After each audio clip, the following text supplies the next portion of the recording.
जैसे ही हमारी स्लैब हो जाती है, दूसरे दिन क्या काम करना होता है एक सिविल इंजीनियर को, और क्या कर सकते हैं, ब्रिक वर्क कर सकते हैं, स्टार्टर कर सकते हैं, स्टील बांध सकते हैं, या क्या है, वो सब चीज़ें इस वीडियो में बात करूंगा। तो सबसे पहले मैं बात करूं, जैसे ही हमारी स्लैब की कास्टिंग हो जाती है तो उसका जो 3 से 7 दिन का टाइम होता है वो बहुत प्रीशियस टाइम होता है। उसी पे डिपेंड होता है कि आपकी स्लैब की लाइफ कितनी होगी और उसकी स्ट्रेंथ कितनी होगी। क्योंकि अगर मैं बात करूं 3 से 7 दिन में सबसे ज़्यादा कंक्रीट स्ट्रेंथ गेन करता है अपनी, और 7 से 10 दिन में अगर क्यूरिंग तराई आपने अच्छे से की तो उसकी स्ट्रेंथ जो होती है 50% इंक्रीज हो जाती है क्यूरिंग के साथ।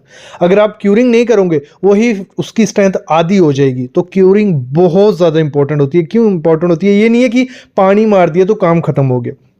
क्योंकि मॉइस्चर तो कंट्रोल करना है, क्योंकि पानी इतना ज़्यादा इंपॉर्टेंट है कि जो हाइड्रेशन प्रोसेस, सबको पता है कि हमारा पोर्टलैंड सीमेंट या कोई भी सीमेंट और पानी मिलके एक प्रोसेस होता है, हाइड्रेशन प्रोसेस होता है, जिसमें जो कंक्रीट क्रिस्टल्स होते हैं वो ग्रो करते हैं, मतलब वो हार्ड होते रहते हैं, एक स्टोन की शेप ले लेते हैं लगा लो, और कंक्रीट हमारा हार्ड हो जाता है। वो हाइड्रेशन प्रोसेस को आपको मेंटेन करना होता है, और उसमें टेम्परेचर भी बहुत अच्छा रोल अदा करता है। अभी सर्दियाँ चल रही हैं, ठीक है, और टेम्परेचर मॉर्निंग में हो जाता है, अगर मैं जम्मू कश्मीर नॉर्थ की बात करूं, हमारे यहाँ टेम्परेचर 10 से 15 डिग्री रहता है। तो उस दौरान उसका टेम्परेचर देखो, हाइड्रेशन प्रोसेस जो होता है ना वो ठंड में थोड़ा स्लो हो जाता है और गर्मी में बहुत जल्दी। ना उसको ज़्यादा ठंडी में प्रॉपर स्ट्रेंथ मिल पाती है, ना ज़्यादा गर्मी में। अगर जल्दी जल्दी हाइड्रेशन प्रोसेस हुआ तो क्रैक्स आ जाते हैं, आपने देखा होगा क्रैक्स आ जाते हैं। जैसे ही दूसरे दिन हम देखते हैं स्लैब में क्रैक्स होते हैं। और ठंड हुआ, हाइड्रेशन प्रोसेस नहीं होगा, और जब 15 दिन के बाद शटरिंग खोलोगे तो उसमें क्रैक आ जाएंगे।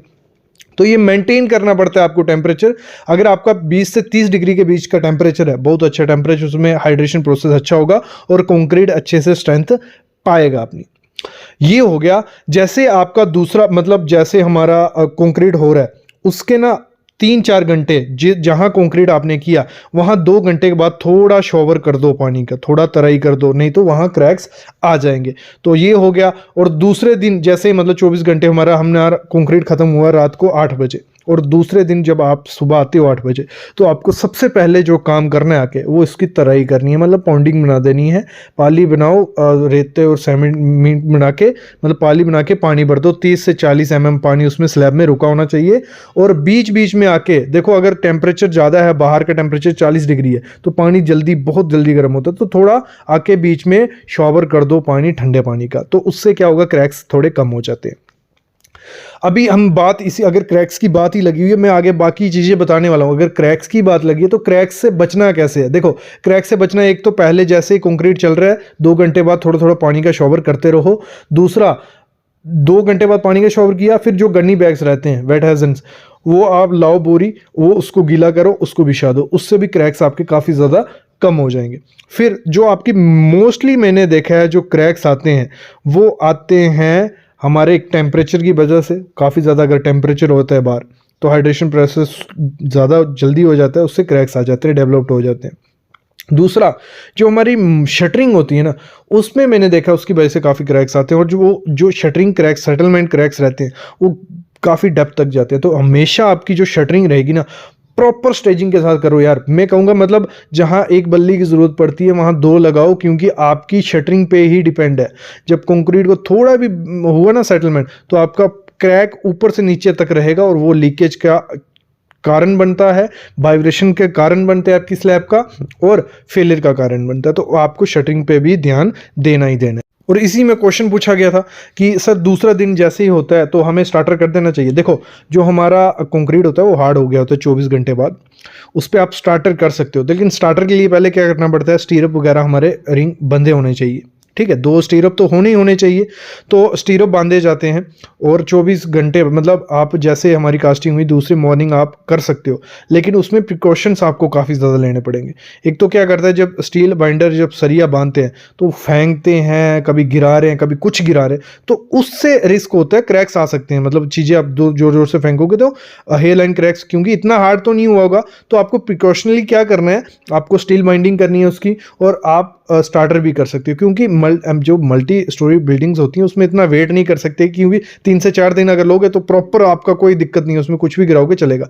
लेकिन आपको जब दूसरे दिन करना है प्रॉपर, आप स्टार्टर भी कर सकते हो और स्टील बाइंडिंग भी कर सकते हो। और कॉलम जो आपको इरेक्ट करना है पॉसिबल हो 3 से 4 दिन लो, उसके तब तक आपका स्टील बाइंडिंग हो गया होगा।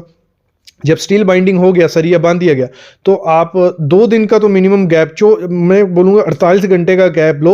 उसके बाद आप अपना फर्मा जो शटरिंग है कॉलम की वो करो और कास्ट करो, कोई दिक्कत उसमें नहीं आएगी। और ब्रिक वर्क के लिए जो क्वेश्चन था कि सर ब्रिक वर्क दूसरे दिन स्टार्ट कर सकते, नहीं, मतलब आपको ब्रिक वर्क जो करनी है आपकी स्लैब कास्टिंग के, वो कम से कम मिनिमम, अगर बहुत ही इमरजेंसी है 10 दिन तक उसकी ब्रिक वर्क मत करो, 10 दिन के बाद करो तो चलेगा। बाकी जो डी शटरिंग है वो डी शटरिंग तब भी नहीं होगी। मतलब आपको पता है शटरिंग आपको सर्दियों में तो मैं कहूँगा 18 से 19 दिन लो, लेकिन अगर गर्मियाँ हैं 14 से 15 दिन लो ही लो। मतलब शटरिंग निकालें, शटरिंग निकाल दोगे एकदम से स्लैब गिरेगी नहीं आपकी। जैसे मैंने सेटलमेंट क्रैक्स आपको कहा, वो सेटलमेंट क्रैक्स आ जाते हैं, थोड़े जो हेयर लाइन क्रैक्स होते हैं वो दिखने लग पड़ते हैं। और काफ़ी लोगों का ये बहुत बड़ा मिथ है, बहुत गलती करते हैं जो स्लैब कास्टिंग में। जैसे कंक्रीट होता है उसी कोई 1-1.5 घंटे बाद क्या करते हैं, मतलब 1-1.5 घंटे नहीं भी करेंगे, 3-4 घंटे बाद स्लरी बनाएंगे और वो डाल देते हैं। उससे कुछ नहीं होता। वो जो स्लरी आप डालते हो, एक तो सीमेंट अपना वेस्ट कर रहे हो, दूसरा वो पपड़ी बन के निकल जाता है, बहुत खराब छत दिखता है। अगर ये काम करते हो उससे कोई हेयरलाइन क्रैक्स फिलअप नहीं हो रहा है आपका। उसके लिए आपको अगर हेयरलाइन क्रैक्स फिलअप करना है तो उसके लिए जो स्लरी रहेगी आपकी, वो प्रॉपर आपको गोल बनाना पड़ेगा। एक गोला जिसे हम बोलते हैं, या सीलेंट ले लो कोई, तो वो आप करो तो वो प्रॉपर है। जहाँ जहाँ क्रैक्स है पूरे में अगर छत में आप स्लरी बिछाने जाओगे तो मेरे ख्याल में कोई उसका फंक्शन नहीं है। इससे अच्छा आप बाद में चाइना मोज़ेक कर लो या वाटर प्रूफिंग करवा लो, जहाँ आप शॉर्टक्रीट कर लो कि एक लेयर जो 5 से 6 mm की कपची आती है उसका कंक्रीट का एक लेयर बना लो 30-40 mm का, वो भी छा लो। तो इस तरीके से ये हो सकता है। बाकी क्रैक से बचने के लिए अगर आप गोला डाल रहे हो तो वो गोला परफॉर्म अच्छे से नहीं करते, उसका कोई फ़ायदा नहीं है मेरे ख्याल में। और जो मैं गलती की बात कर रहा था, गलती क्या हुई है और होती है, जैसे मैंने कल वीडियो लाई थी, मैं कवर ब्लॉक बहुत इंपॉर्टेंट है। तो कवर ब्लॉक अगर ऊपर नीचे नहीं मिले तो क्रैक्स के चांसेस, मतलब 2 चीज़ें मेरे ख्याल में क्रैक्स लाती हैं। वो जो नॉर्मल क्रैक्स रहते हैं, जो कंक्रीट हाइड्रेशन से जो रहते हैं, थर्मल क्रैक, शिंकेज क्रैक्स जो आते हैं, वो मेरे ख्याल में नॉर्मल है। लेकिन जो शटरिंग का सेटलमेंट का क्रैक है या जो कवर ब्लॉक का क्रैक है, वो बहुत बड़ा क्रैक होता है, वो डेप्थ तक होता है, और वो ही मेन कारण होता है आपकी लीकेज का स्लैब का। हेयरलाइन क्रैक का भी लीकेज इतनी ज़्यादा नहीं करते हैं, उनको केयर कर सकते हैं, लेकिन सेटलमेंट क्रैक्स और कवर का ये दिक्कत रहता है। और यहाँ तो कवर क्या, देखो 1-1.5 इंच बीम ऊपर बांध दिया था, जब कंक्रीटिंग करने लगे तब ध्यान में आया, और तब कंक्रीटिंग रोक नहीं सकते थे और इसीलिए इसको कास्ट कर लिया। ये बहुत बड़ी गलती है। कवर का हम मोस्टली हमेशा ध्यान रखना, और बीम का चेकिंग के दौरान, तभी बोलते हैं स्लैब चेकिंग बहुत इंपॉर्टेंट है। ये कर दिया, अभी ये कवर तो हो जाएगा। किस तरीके से कवर हो जाएगा, क्योंकि इसके ऊपर फ्लोरिंग आएगी या फिर दोबारा एक लेयर डाली जाएगी तो वो कवर अप हो जाएगा। लेकिन ये ध्यान देना होता है स्लैब चेकिंग के दौरान, और ये ख़राब तरीका है मेरे ख्याल में। इस तरीके को अपनाना नहीं चाहिए। ये तो हो जाएगा फिलिंग केवल, लेकिन आपको कवर का मोस्ट इंपॉर्टेंट ध्यान रखना है, नहीं तो आपके स्लैब में भी क्रैक्स आ सकते हैं। तो अभी मैं अलविदा लेता हूँ। ध्यान देना शटरिंग पे, क्यूरिंग पे, और आपका जो प्रोसेस करोगे 1-2 दिन में, तो ध्यान से प्रिकॉशनली आपको काम करना होता है छत पे, तो आपका छत सेफ रहेगा और उसकी स्ट्रेंथ बनी रहेगी। अभी मैं अलविदा लेता हूँ, लेकिन ऐसी वीडियोस मैं आपके लिए लाता रहूँगा। बस आप चैनल को सब्सक्राइब करके रखो और बेल आइकन दबा के रखो।